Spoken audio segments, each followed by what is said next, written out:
ये है पार्ट 8। बिना किसी देरी के शुरू करते हैं। योनहो एक और आदमी के साथ गो खेल रहा होता है और एक ब्लैक स्टोन से चाल चलता है। उसकी चाल को देखकर सामने वाला बंदा मन में सोच रहा होता है, ये कैसी चाल है? स्टोन को एक डेड एंड पर फेंकना, क्या ये गलती थी? नहीं, ऐसा हो ही नहीं सकता। अगर वो कोई नौसिखिया होता तो अलग बात थी, लेकिन ये प्रतिद्वंदी तो अब तक आसमान के सबसे नामी खिलाड़ियों को हरा चुका है और योनहो अब हलिम मास्टर ऑफ गो के टाइटल से फेमस हो चुका होता है। उसको सोचते सोचते पसीने छूटने लगते हैं और आगे सोचता है, मुझे पता था इसके पीछे कोई चाल छुपी है। ये तो जाल है जिसमें फंसाने का चारा डाला गया है। मुझे इससे बचना होगा। और वो अपनी चाल चल देता है। ये देखकर योनहो गुस्से से कांपने लगता है। ये देखकर सामने वाला मन में कहता है, जरूर इसके पीछे कोई गहरी रणनीति होगी। अच्छा हुआ मैंने इससे बचाव कर लिया। वहीं उसकी चाल देखकर योनहो का दिमाग गुस्से से फटने वाला होता है। वो कहता है, क्यों क्यों क्यों अब वो पीछे हट रहा है? मैंने तो वो पत्थर खेला था ताकि खेल हार जाऊं, है ना? अगर मैं हार जाऊं तो ये अंतहीन खेल आखिरकार खत्म हो जाएगा। ले लो, मैं तुम्हें 10 चालों में जीतने दूंगा। योनहो कोई भी चाल चलकर सामने वाले को उसे हराने का मौका दे रहा होता है। वहीं सामने वाला हार मान लेता है। ये देखकर योनहो उसको रोते हुए हाथ जोड़ रहा होता है और मन में कहता है, ये मुझे पागल कर रहा है। फिर सीन चेंज होता है और हम योनहो को थक के चलते हुए देखते हैं। वो मन में कहता है, मैंने जानबूझकर लापरवाही की ताकि स्वाभाविक तरीके से हार जाऊं, और वो बिना वजह डरकर भाग गया। फिर अपने बाल खींचते हुए कहता है, अब तो और लोग इकट्ठा हो रहे हैं। इस रफ्तार से तो मैं कपड़े धोना ही बेहतर समझूंगा। उफ, मेरी कमर। तभी उसे किसी की मैंने कहा नहीं चिल्लाने की आवाज सुनाई देती है। इस वजह से वो वहां देखने लगता है। तब वो देखता है एक जाड़ा आदमी जिसने बहुत सारा सोना गले में पहना होता है। वो एक लड़की से कहता है, क्या तुम सच में कह रही हो कि मुझसे शादी नहीं करोगी? और इसका नाम नोक मोकपुंग होता है और वो लड़की युंजी होती है।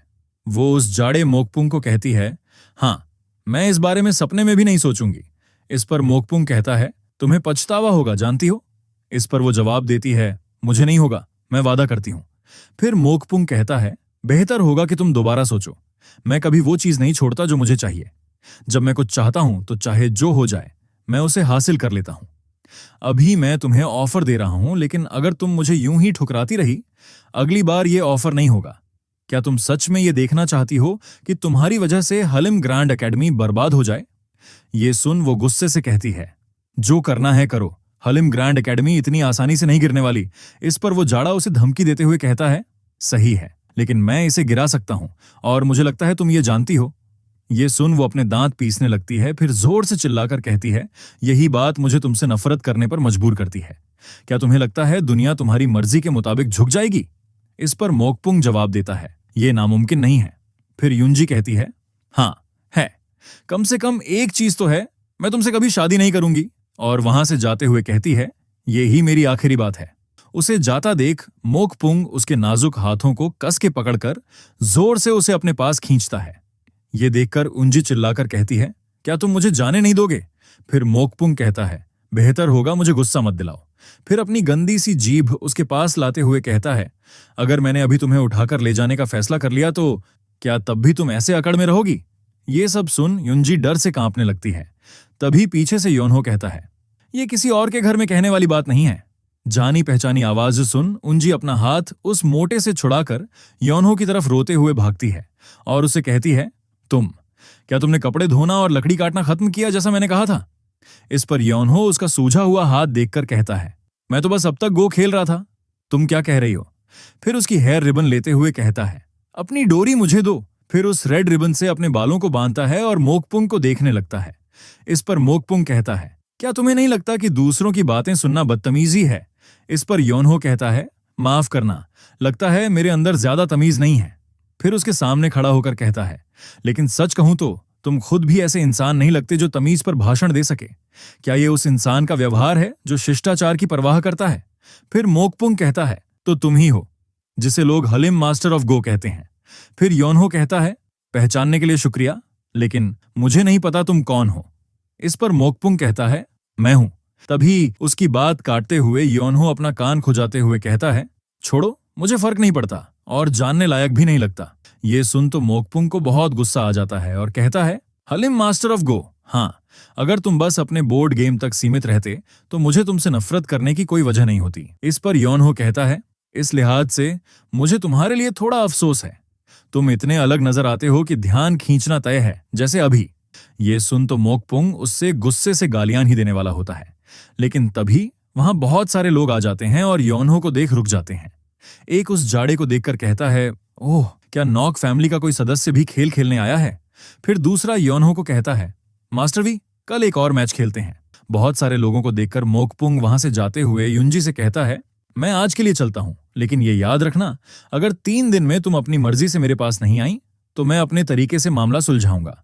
और वो वहां से चला जाता है। फिर योनहो उसके जाने के बाद युंजी से उसके बारे में पूछता है। इस पर युंजी उसके बारे में बताने लगती है। वो कहती है, वो आदमी था नॉक मोकपुंग, नॉकगी का गोद लिया बेटा, जो पैलेस में पूर्ण शक्ति रखने वाला ग्रैंड यूनक है। और हाँ, यूनक का मतलब हिंदी में हिजड़ा होता है, लेकिन यह ज्यादा हैवी वर्ड हो जाएगा, इसलिए मैं यूनक ही कहूंगा। फिर से कहानी की तरफ आते हैं। ये सुन योनहो कहता है, और ऐसा आदमी तुमसे क्या चाहता है? इस पर युंजी थोड़ी देर चुप हो जाती है, फिर कहती है, वो बार बार मुझसे शादी करने को कह रहा है। मैं बार बार मना करती हूं, लेकिन उसकी जिद थकाने वाली है। इस पर योनहो कहता है, ये बुरा तो नहीं है ना? वो ताकतवर परिवार से है और काफी ईमानदार भी लगता है। ये सुन उंजी गुस्से से कहती है, क्या तुम मुझे मरवाना चाहते हो? वो मुझसे शादी प्यार के लिए नहीं करना चाहता, वो बस मेरा इस्तेमाल करना चाहता है। फिर आगे बताने लगती है, तुम शायद ये नहीं जानते, लेकिन मेरे पिता यूरिम में बहुत सम्मानित हैं।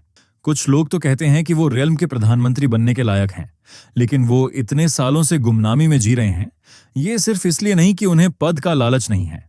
इस पर योनहो हंसते हुए कहता है, क्या ये गो गेम की वजह से है? इस पर वो कहती है, नहीं, ये इसलिए है क्योंकि पैलेस को नियंत्रित करने वाले यूनक्स उनसे सावधान हैं। इस पर योनहो पूछता है, यूनक्स एक साधारण एकेडमी मास्टर पर नजर रख रहे हैं, क्यों? इस पर वो चिल्लाकर कहती है, वो साधारण नहीं है। हलिम ग्रैंड एकेडमी किसी आम यूरिम फैक्शन जैसी नहीं है। हम किसी खास ग्रुप से जुड़े नहीं हैं और न ही हमारे पास कोई स्थायी ठिकाना है, लेकिन इसी आजादी ने हमें सबके साथ अच्छे संबंध बनाने में मदद की है। वो करप्ट यूनक्स, जिन्हें हर कोई भ्रष्ट जानता है, अब तक इसलिए हटाए नहीं गए क्योंकि यूरिम फैक्शंस आपस में एकजुट नहीं है।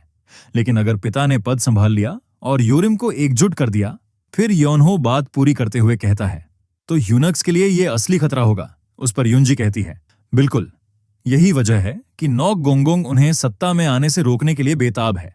और अब उन्होंने एक और तरीका ढूंढ लिया है, एक तरीका जिससे यूरिम को एकजुट किए बिना ही उसके एक बड़े नेता से जुड़ सकते हैं, नॉक मोकपुंग और मेरे बीच शादी करके। फिर सीन चेंज होता है। रात के समय एक महल में वही मोकपुंग घुटनों पर बैठा होता है, उसे पसीना आ रहा होता है। वो कहता है, माफ करना फादर, अब जब Halim master of go grand academy में आ गया है तो योजना को अंजाम देना बहुत मुश्किल हो गया है। उस पर उसके सामने वाला इंसान विंडो से बाहर देखते हुए कहता है, हालिम मास्टर ऑफ गो, क्या वो बस एक बेवकूफ नहीं है जो बोर्ड गेम खेलता है? और ये इंसान यूनक्स ग्रुप का ग्रैंड यूनक होता है। इसके 2 नाम होते हैं, नॉक गोंगोंग या नॉकगी, लेकिन हम इसे नॉकगी ही कहेंगे। फिर मोकपुंग कहता है, वो समस्या नहीं है, लेकिन अब देश भर से ताकतवर लोग उसके मैच देखने के लिए यहां जुट रहे हैं। हम अब कोई कदम नहीं उठा सकते। अगर हमने लापरवाही की तो ये उल्टा पड़ सकता है। ये सुन नॉकगी कहता है, तो मैं समझता हूं कि तुम क्यों हिचक रहे हो। इस पर जाड़ा कहता है, मुझे खेद है। फिर एक आंख से उसकी तरफ देखते हुए ठंडे लहजे में कहता है, लेकिन मुझे ये बताओ, क्या तुम्हें लगता है कि यह मिशन सिर्फ मेरी सुरक्षा के बारे में है? ये सुन मोकपुंग कुछ नहीं कह पाता, लेकिन उसकी आंखें फटी पड़ी होती हैं। फिर आगे नॉकगी विंडोज बंद कर वहां से अपने कोर्ट के पास जाते हुए कहता है, पैलेस पर कब्जा करना यह मिशन सीधे उन्हीं से सौंपा गया है। नाकामी कोई विकल्प नहीं है, ना तुम्हारे लिए ना मेरे लिए। मौत से भी ज्यादा मुझे सबसे ज्यादा डर उन्हें निराश करने का है। क्या तुम समझ रहे हो मैं क्या कह रहा हूं? ये सुनते हुए मोकपुंग पूरी तरह डर चुका होता है और कहता है, जी हुजूर, मैं पूरी तरह समझता हूं। फिर नॉकगी अपना हाथ सर पर रखकर कहता है, कभी कभी सख्त हाथ की जरूरत होती है। उस पर जाड़ा धीरे से पीछे देखते हुए कहता है, सख्त हाथ? और हम देखते हैं नॉकगी के आधे फेस पर लाइटिंग चमक रही होती है। वो गुस्से से कहता है, अगर आसपास बहुत ताकतवर लोग हैं तो इसका फायदा उठाओ, उन सबका सिर कलम कर दो, उस हलिम मास्टर ऑफ गो का भी। फिर सीन चेंज हो जाता है। हम योनहो को आंख बंद कर गो खेलते हुए देखते हैं। इस पर उसका ओपोनेंट कहता है, अरे ओ मास्टर वी, खेलते वक्त आंखें खुली रखो। इसी के साथ चैप्टर यहीं पर खत्म होता है और आगे आगे ये स्टोरी और भी मजेदार होने वाली है। इसके अगले चैप्टर के लिए इस चैनल को लाइक, शेयर और सब्सक्राइब करें। मिलते हैं अगली वीडियो में।